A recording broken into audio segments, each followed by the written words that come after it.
Good morning friends, स्वागत है आपका आपके अपने एटीवी इंडिया में। आज हम एक नई शख्सियत के साथ मुलाकात कर रहे हैं। जैसा कि आप लोग जानते हैं कि पिछले दिनों में मुरैना शहर से नंदिनी अग्रवाल जी ने इंडिया में टॉप रैंक पर अपना नाम दर्ज कराया था ICAI के एग्ज़ाम में। ठीक उसी प्रकार अगर आप देखें तो इसरो के बारे में मुरैना शहर में अधिकतर लोगों को परिचित नहीं है, या आप लोग इसरो से अच्छी तरह वाकिफ़ हैं और परिचित हैं, जो नेशनल लेवल पर चलता है और अपना भारतीय अंतरिक्ष अनुसंधान संस्थान केंद्र है।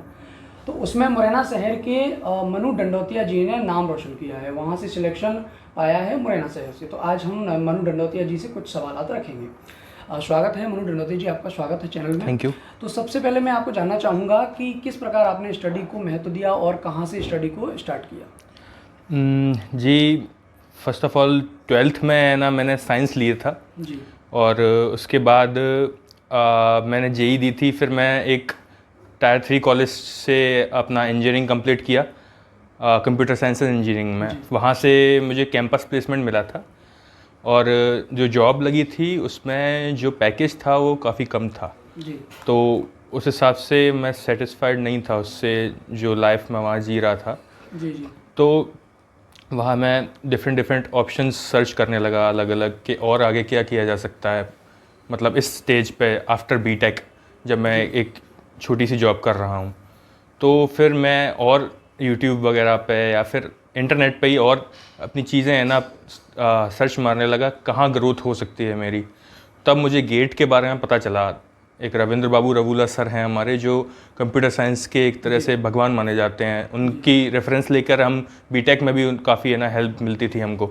तो उनसे मोटिवेशन मिला मुझे गेट एग्ज़ाम की तरफ जाने के लिए। तो गेट एक ऐसा एग्ज़ाम है जो इंजीनियरिंग स्टूडेंट्स के लिए एक तरह से रामबाण तरीके का एग्ज़ाम है आफ्टर बीटेक। 4 साल का आपका इंजीनियरिंग का सिलेबस आता है। तो फर्स्ट ऑफ ऑल मैंने उस वक्त जब मैं जॉब कर रहा था तब मैंने साथ साथ ही गेट की एग्ज़ाम की प्रिपरेशन शुरू कर दी थी मैंने।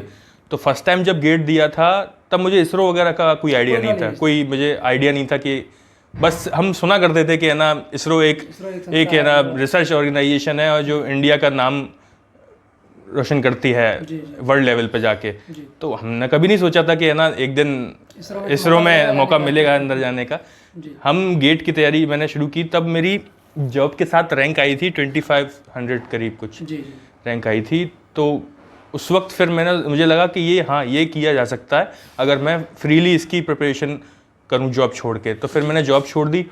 मतलब आपने जॉब को छोड़ दिया? हाँ। इसको इसरो में जाने के लिए पूरा फोकस? नॉट इसरो, उस वक्त मैंने गेट की तरफ अपना पूरा फोकस रखा मैंने।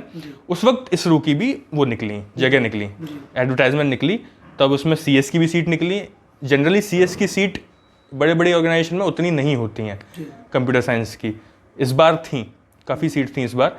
तो मैंने इसरो का भी फॉर्म डाल दिया और गेट का। अब इसरो की कोई अलग से प्रिपरेशन नहीं होती, कोई अलग से सिलेबस नहीं होता। गेट के थ्रू उसमें रहता है? नॉट गेट के थ्रू, एग्जाम अलग होता है लेकिन जो सिलेबस रहता है वो गेट वाला ही होता है। वाला सिलेबस रहता है। हाँ। तो आपने क्या इसरो का फॉर्म अप्लाई कर दिया? मैंने फॉर्म अप्लाई कर दिया और मैं गेट की अपनी प्रिपरेशन करता रहा।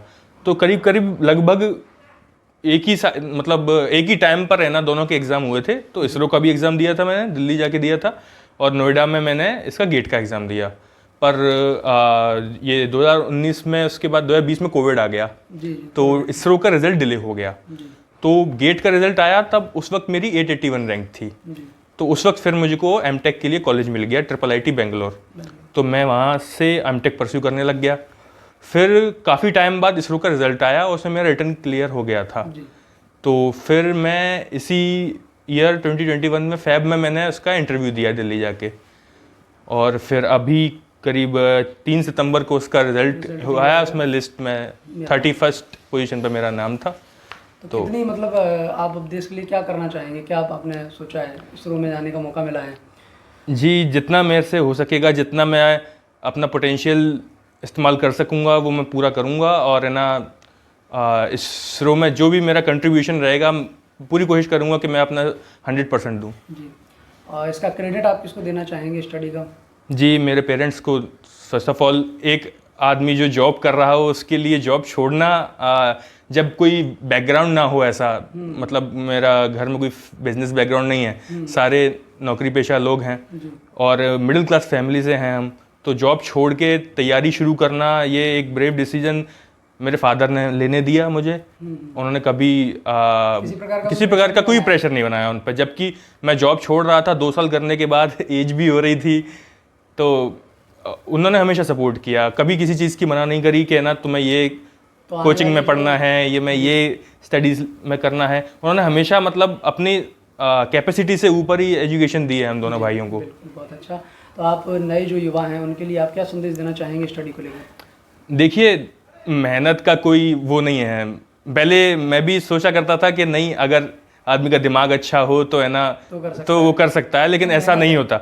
आप हार्डवर्क अगर नहीं करोगे तो कोई फ़ायदा नहीं होगा। आप हार्डवर्क करते रहो, अपना एक एम बना के चलो, भटको मत इस एम को, एक एम बना के चलो और लगे रहो उसमें। आपको आज नहीं तो कल सक्सेस मिलेगी। चलिए, बहुत बहुत धन्यवाद मनु जी, आपके साथ अच्छा थैंक यू। लगा। चलिए, इसके साथ हम विदाई लेते हैं। नेक्स्ट मुलाकात अपनी अगली सक्सेस के साथ होगी। धन्यवाद। Thank you.